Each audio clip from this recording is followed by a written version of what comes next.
Alors, la dernière loi usuelle qu'on va présenter, c'est la loi hypergéométrique. Et tout d'abord, je vais vous présenter une expérience aléatoire type qui permet de générer une variable aléatoire qui va être distribuée suivant cette loi. Donc, je considère une boîte qui contient un très grand nombre de jetons, qu'on va dire grand N jetons, et dans ces jetons, il y a une proportion P de jetons blancs, et donc si je fais N fois P, ça va donner petit a le nombre de jetons blancs, et puis N fois 1 moins P jetons rouges, donc il y a une proportion de 1 moins P de jetons rouges, et donc le nombre de jetons rouges, je vais dire que c'est B. Alors bien sûr, je considère que les jetons, quand on va les prélever, ils sont indiscernables au toucher. On ne peut pas faire la différence au niveau du toucher entre un jeton blanc et un jeton rouge. Alors, l'expérience consiste à prélever au hasard N jetons de la boîte sans remise. Alors bien sûr, je peux faire ça à la suite, c'est-à-dire premier jeton, deuxième jeton, troisième, mais on ne va pas les mettre dans l'ordre, on va les mélanger. Ou bien tout simplement, ce qu'on peut faire aussi, c'est prélever simultanément les N jetons. De toute façon, vu comment la variable va être construite, l'ordre n'aura pas d'importance. Puisque la variable aléatoire qu'on va mettre en place, qu'on va définir, c'est, une fois qu'on a prélevé ces N jetons, c'est de compter le nombre de jetons blancs qu'il y a dans cet échantillon de N jetons. Donc voilà cette expérience-là, et voilà la variable aléatoire x. Alors généralement, ça c'est le cas général, mais je vais vous dire quand même ce qui va se passer dans le cas particulier où on n'a pas ça. Généralement, le nombre de jetons qu'on prélève, les N jetons qu'on prélève, il est à la fois inférieur au nombre de jetons blancs et de jetons rouges. C'est-à-dire, je suppose qu'il y a suffisamment de jetons blancs et de jetons rouges dans l'urne pour pouvoir constituer mon échantillon. Et donc, la première chose, c'est de définir l'univers image. Alors, bien sûr, si je suppose que j'ai ça, eh bien, tout simplement, je peux très bien avoir un échantillon dans lequel je n'ai aucun jeton blanc. C'est-à-dire, le x va être égal à 0. Et donc, ça, c'est la première possibilité. Après, je peux avoir un jeton blanc, 2 jetons blancs, 3 jetons blancs, etc. Et je peux très bien avoir tous les jetons de l'échantillon qui sont blancs. Donc, ça va être jusqu'à n. Et là, si jamais ces conditions ne sont pas respectées, je peux dire que x de oméga est inclus dans 0n. Voilà. Mais généralement, c'est cette situation qu'on a. Alors après, il faut trouver le cardinal de oméga. Bon, là, c'est une question de dénombrement qui est très simple. On prélève simultanément les petits n jetons parmi grand N. Donc, évidemment, le cardinal de oméga, ça sera n parmi grand N. Et là, ensuite, je prends un cas qui appartient à x de oméga et je dois chercher la probabilité pour que x soit égal à k. Et donc là, vous savez que cette probabilité, on a au dénominateur le cardinal de oméga. Donc, je peux dire tout de suite n parmi grand N. Et là aussi, c'est une question de dénombrement assez simple. Je prélève k jetons blancs. Et donc, c'est comme si cette partie-là était absente et que j'ai pris k jetons sur ces a jetons blancs.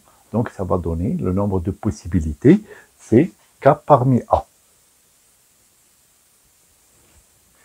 Et puis, en même temps, et, donc ça se traduit par une multiplication, de ce côté-là, je vais prélever le reste. Alors, c'est quoi le reste? Le reste, c'est petit n moins k. Et donc, petit n moins k jetons rouges, je vais les prélever parmi ces b jetons rouges. Donc ça va faire n moins k parmi b, que je peux écrire aussi en utilisant grand N et P. La probabilité de x égale k, eh bien c'est tout simplement k parmi grand N fois P, multiplié par n moins k parmi grand N fois 1 moins P, sur n parmi n. Et voilà l'expression de la loi hypergéométrique. Donc quand on a une variable qui vérifie toutes ces conditions-là, on va dire que x est distribué suivant la loi hypergéométrique. Et cette loi hypergéométrique, il a 3 paramètres. Le premier, c'est grand N. Le deuxième, c'est petit n. Enfin, grand N, je commence déjà à mettre en place un certain vocabulaire qu'on va utiliser dans un exercice particulier. Grand N, c'est la taille de la population. Et petit n, on peut considérer que c'est un échantillon qu'on a prélevé de cette population, donc c'est la taille de l'échantillon. Et puis petit p, pour utiliser le langage de Bernoulli et puis de la loi binomiale, petit p, ça correspond à la probabilité de succès. On considère que si on prélève un jeton blanc, c'est un succès. On prélève un rouge, c'est un échec. Et là, on répète cette épreuve de Bernoulli n fois. La seule différence, c'est que les répétitions ne se font pas dans les mêmes conditions, puisque c'est un tirage avec remise. Et puis, bien sûr, il n'y a pas d'indépendance, puisque pour le premier tirage, j'avais dans l'urne grand N jetons, mais pour le deuxième tirage, je n'ai plus que n grand N moins 1 jeton. Et si jamais le premier tirage m'avait donné un jeton blanc, donc ça va réduire, ça va avoir une influence sur le deuxième tirage, puisque ça va réduire les chances de tirer encore un jeton blanc, et ainsi de suite. Voilà. Donc ça c'est pour cette loi. Alors, ce qu'il faut savoir, c'est que généralement, comme j'ai dit tout à l'heure, grand N représente une grande population où il y a un très très grand nombre d'individus. Et puis de cette population, généralement, on tire un échantillon de petite taille. Donc généralement, le petit n est très petit devant grand N. Et là, et on va le démontrer, eh bien là, la loi hypergéométrique, alors j'ai oublié là d'ajouter P, effectivement, et là, la loi hypergéométrique peut être approchée par une simple loi binomiale. Ça veut dire que les épreuves de Bernoulli que je considérais d'abord comme non indépendantes et pas identiques, puisque ce n'est pas les mêmes conditions à chaque fois, et bien tout simplement deviennent, sous cette hypothèse, quasi indépendantes et quasi identiques. Et donc c'est ce qu'on va démontrer. Allez, on va démontrer ça. Alors, je vais écrire déjà c'est quoi la probabilité de x égale k. Eh bien, tout simplement, c'est cette probabilité. Donc, k parmi n, donc c'est n factoriel sur k factoriel n moins k. Pardon, c'est pas n, c'est a factoriel sur k factoriel a moins k factoriel. Donc ça, c'est pour ce premier coefficient. Ensuite, multiplié par b factoriel sur n moins k factoriel n moins k, b moins n plus k factoriel, le tout sur grand N factoriel sur n factoriel multiplié par grand N moins n factoriel. Donc je remplace déjà chaque coefficient binomial par sa valeur. Alors peut-être je vais effacer de ce côté-là pour pouvoir finir la démonstration. Alors, donc ça, c'est égal. Alors, je peux mettre ça sur une même ligne. Donc là, au numérateur, qu'est-ce que je vais avoir? Je vais avoir a factoriel fois b factoriel. Voilà. Fois, donc là, quand je divise par ça, ça revient à multiplier par l'inverse, c'est-à-dire fois n factoriel, fois n moins n factoriel. Et puis, au dénominateur, qu'est-ce que j'aurai? J'aurai grand N factoriel. Et puis, j'aurai donc k factoriel, a moins k factoriel, n moins k factoriel, et puis b moins n plus k factoriel. Donc, voilà cette expression-là. Je garde la ligne ici pour pouvoir passer de l'autre côté. Et là, je vais essayer de repérer certaines choses. D'abord, moi, ce qui attire mon attention, et j'ai commencé tout à l'heure, c'est pour ça que j'ai mis là n-k, et là aussi, j'ai fait la bêtise. Ici, c'est b moins, ici, non, là, c'est n-k, c'est bon. Et donc, ce que je remarque d'abord, il y a le n factoriel, le k factoriel et le n moins k factoriel. Et ça, c'est tout simplement k parmi n. Donc, je l'écris, c'est égal tout simplement à k parmi n. Multiplié par. Et là, je vais essayer de simplifier. Par exemple, je vais simplifier celui-là, le a factoriel, avec a moins k factoriel. Ça, quand je simplifie, ça va donner quoi? Ça va donner... Alors, je vais l'écrire en vert, comme ça, vous voyez le lien entre les deux. Ça va vous donner a fois a moins 1 fois a moins 2 jusqu'à a moins k plus 1. Donc là, pour celui-là. Ensuite, j'espère que le bleu marche. On va essayer. Maintenant, je vais faire le b factoriel avec le b moins n plus k factoriel. Donc celui-là, ça va faire b multiplié par b multiplié par b moins 1 multiplié par b moins n plus k plus 1. Voilà. Et puis après, ce que je remarque, eh ben là, j'ai utilisé, bon, donc je garde le noir. Donc pour n factoriel et n moins petit n factoriel. Donc ça va donner grand N fois grand N moins 1 fois grand N moins n plus 1.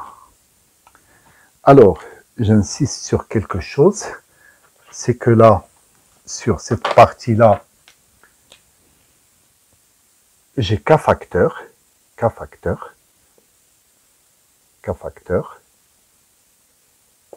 Là, sur la partie bleue, ici, j'ai n moins k facteur.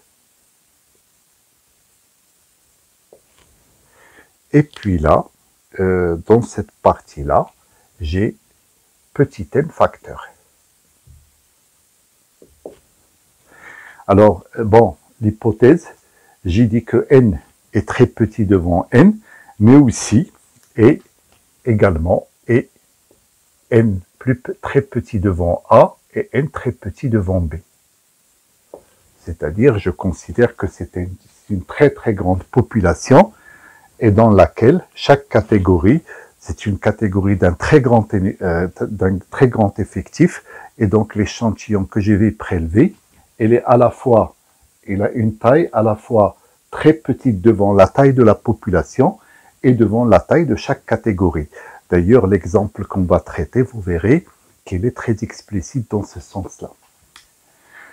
Et donc là, le A, c'est A, et puis, après le A-1, comme le n, le petit n, est très petit devant A, et donc le K, comme il est plus petit que N, le 1, le 2, tout ça sont plus petits devant A. Même chose pour B.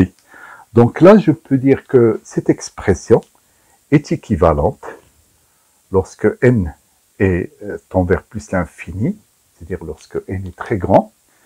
Et bien tout simplement ici, ça va être A fois A fois A fois A fois A.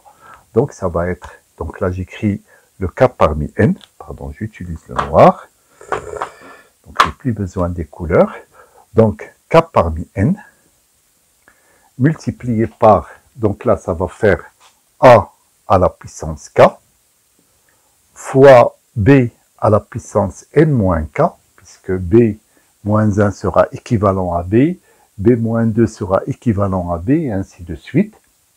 Et puis bien sûr, au dénominateur, j'aurai N-1 qui va être équivalent à N, N-2 qui va être équivalent à N, et ainsi de suite. Donc là, ça va être grand N à la puissance N. Et là, je peux séparer. Donc, j'aurai toujours K parmi N. Et là, je peux mettre A à la puissance K sur grand N. Je peux mettre les deux ensemble à la puissance K. Et puis, fois B sur N à la puissance N-K. Alors, A sur N, c'est la proportion des blancs. Donc, ça veut dire donc ainsi.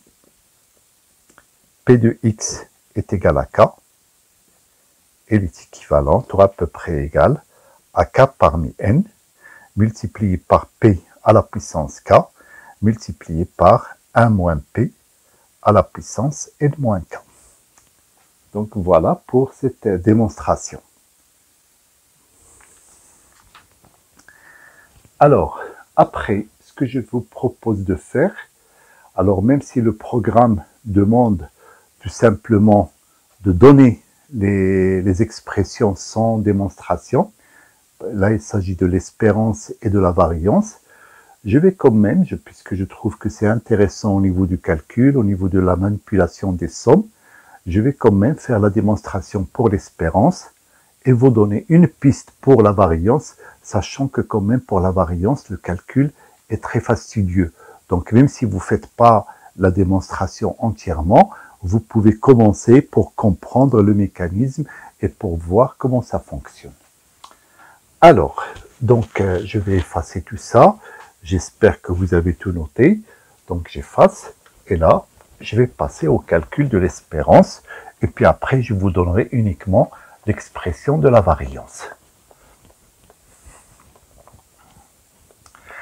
Alors, avant de calculer l'espérance, je vais donner d'abord une petite remarque.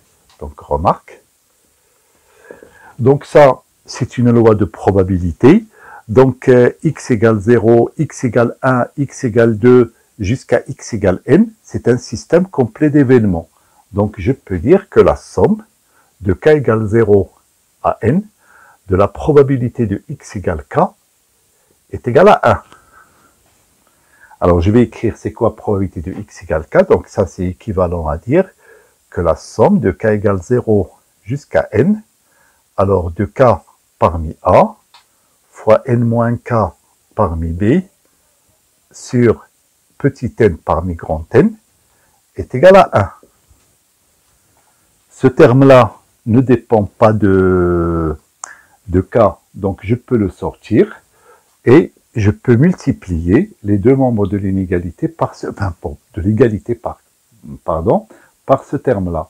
Donc ça, c'est équivalent à la somme de k égale 0 à n, de k parmi n, multiplié par n-k parmi b, k parmi a, décidément, est égal, et bien tout simplement, à n parmi grand N.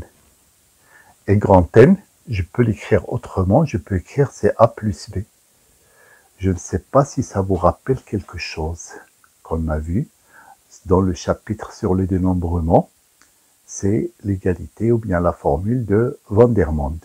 Donc formule de Van der Monde, qu'on a déjà vu et qu'on a démontré en utilisant des arguments de dénombrement et de la théorie des ensembles. Voilà, donc là pour cette remarque. Alors une fois que cette remarque est rappelée, je vais, d'ailleurs ça va nous servir pour le calcul de l'espérance, donc je vais calculer l'espérance de x. Et donc là, comme d'habitude, vous commencez, c'est-à-dire vous mettez sur pause, vous commencez à travailler dessus, à réfléchir dessus. Peut-être, enfin c'est pas évident, peut-être vous allez être bloqué à un certain moment. Donc mettez la vidéo juste pour avoir les indications qu'il faut et puis vous remettez en pause pour essayer d'arriver au résultat de manière autonome. Alors, je vous laisse faire. Bon, alors, l'espérance de x, donc c'est la somme de k. Alors, je peux commencer à partir de 1, puisque c'est vrai, le k va de 0 à n, mais vous avez maintenant pris l'habitude que pour le calcul de l'espérance, le terme en 0 ne sert à rien. Enfin, puisque ça fait 0 fois quelque chose, ça fait 0, donc c'est pas la peine de le mettre. Donc, jusqu'à n de k, multiplié par la probabilité de x égale k, donc je remplace tout de suite, donc ça fait a parmi k, multiplié par b, enfin n-k parmi b, sur n parmi grand N. Et là, il faut observer cette expression et se dire, est-ce qu'il n'y a pas quelque chose qu'on a déjà vu? Regardez bien. Et oui, c'est ça. K fois K parmi A. Ça, on l'a déjà vu. Donc, on sait comment le transformer. Alors, j'en profite pour sortir ce terme-là qui ne dépend pas de K. Donc, 1 sur N parmi grand N. Et là, j'ai le A qui va sortir puisqu'il ne dépend pas de K. Et la somme de K égale 1 jusqu'à N de K-1, A-1 fois N-K B. Voilà. Et là, on voit un K-1. Qu'est-ce qu'il faut faire? Un changement d'indice. Alors cette fois-ci, je vais le faire de manière détaillée, puisque il y a eu des questions là-dessus. Donc c'est l'occasion pour le réviser et pour consolider les choses. Donc là, je pose K' est égal à K-1. Donc n'oubliez pas le petit tableau.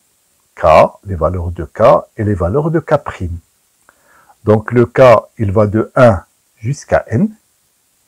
Et donc le K' qui est égal à K-1, il va aller de 0 jusqu'à N-1. Donc ça, c'est pour les extrémités. Et puis la deuxième chose qu'il faut dire, c'est que ça, c'est équivalent à dire que K est égal à K' plus 1. Et donc ça permet, dans cette somme, d'enlever complètement la trace de K et de le remplacer par K'. Et donc ça va donner A sur N parmi grand N fois la somme de K' égale 0 jusqu'à N-1 de K' parmi A-1 fois, et là j'ai toujours B, mais par contre là le K je vais le remplacer par K' plus 1. Donc ça va donner N-1 moins K'. Ok? Alors, un indice de sommation, je peux l'appeler K, je peux l'appeler K', je peux l'appeler I, je peux l'appeler J. Alors, soit vous laissez comme ça ne gêne pas, soit vous pouvez dire, hop, j'enlève ça, je remplace K' par K. Donc, voilà. Et là, il faut bien observer cette somme. Regardez bien, si je vois la formule de Vandermonde, c'est la somme de K égale 0 jusqu'à N, de ça. Et là, quand je vois A plus B est égal, enfin là j'ai A plus B, ici j'ai celui-là plus celui-là. Et donc tout simplement, je peux l'appliquer là aussi. et ça va me donner égal à A sur n parmi grand N multiplié par, et là c'est la formule de Van der Monde qui nous permet de dire ça, et bien ça va être égal tout simplement ça plus ça parmi ça plus ça. Tout simplement, donc là ça va donner n moins 1 parmi a plus b moins 1. Alors j'efface cette partie pour pouvoir finir.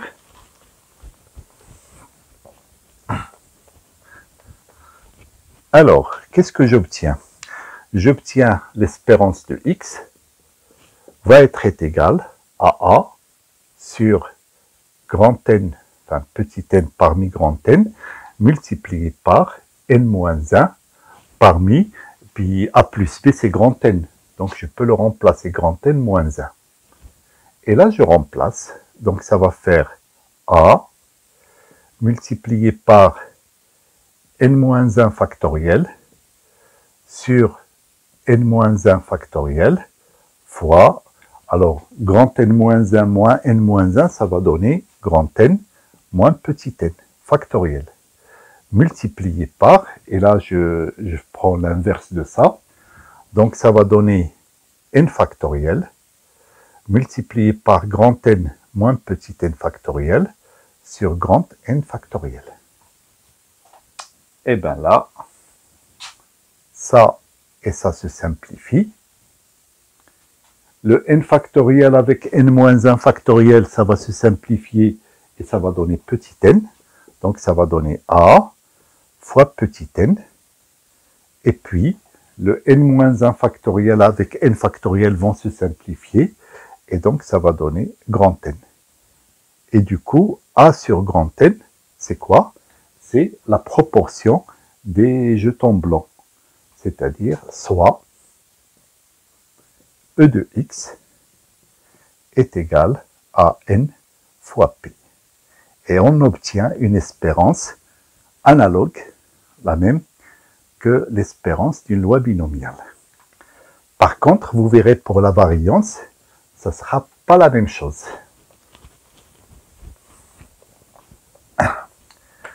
Alors, pour le calcul de la variance, je vous donne juste une piste pour calculer. Enfin, ça sera d'ailleurs la même que j'ai donnée pour la loi binomiale. Donc, variance. Donc, vous commencez par calculer l'espérance de x facteur de x moins 1. Et vous verrez, enfin, au niveau du calcul, ça ne va pas faire une grande différence. Ça sera le même processus qui va se répéter. C'est-à-dire, d'abord, vous aurez k fois k parmi a que vous pouvez transformer. Et puis après, vous aurez k-1 multiplié par k-1 parmi a-1 que vous pouvez à nouveau transformer. Et puis après, vous verrez la possibilité d'utiliser la formule de Van der Monde. Et puis après, il faut calculer. Il y a du calcul par contre. Et donc, je vous donne l'expression de la variance.